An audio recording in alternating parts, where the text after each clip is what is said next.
Hello everyone, আসসালামু আলাইকুম। সকলের কি অবস্থা? আশা করছি সকলে ভালো আছেন।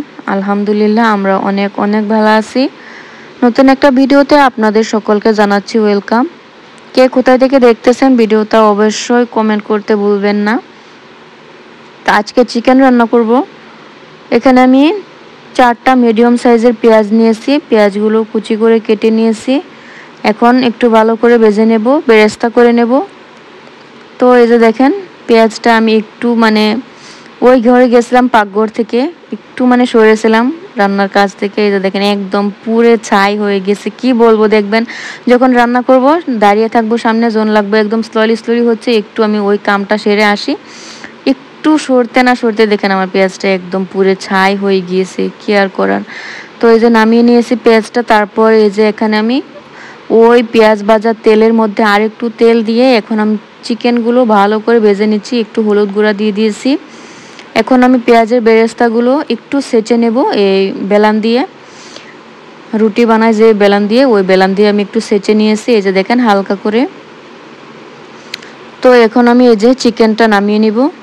আমার চিকেন ভাজা হয়ে গিয়েছে, এখন নামিয়ে নিচ্ছি। আর এখন ওই চিকেন ভাজা তেলেই আমি দিয়ে দিলাম গরম মশলা, লং, এলাচ, দারুচিনি, গোলমরিচ, সব গরম মশলা দিয়ে এখন আমি এই পেঁয়াজের বেরেস্তার সাথে দিয়ে দিলাম টমেটো, কাঁচা লঙ্কা আর সব গরম মশলা দিয়ে, গুঁড়ো মশলা দিয়ে, আদা রসুনের পেস্ট দিয়ে এখন আমি একটু হালকা করে ভেজে নিচ্ছি। তারপর একটু পানি দিয়ে আমি সবগুলো মশলা কষিয়ে নেব। এখন একটু দই দিয়ে দিলাম। দই দেওয়ার পর একটু ভালো করে আমি কষিয়ে নেব। তো আমার এই যে দেখেন এখানে কষানো হচ্ছে, একটু কালো কালো দেখা যাচ্ছে কারণ পেঁয়াজটা একটু বেশি পুড়ে গিয়েছিল, সেজন্য মশলাটা কালো কালো দেখা যাচ্ছে।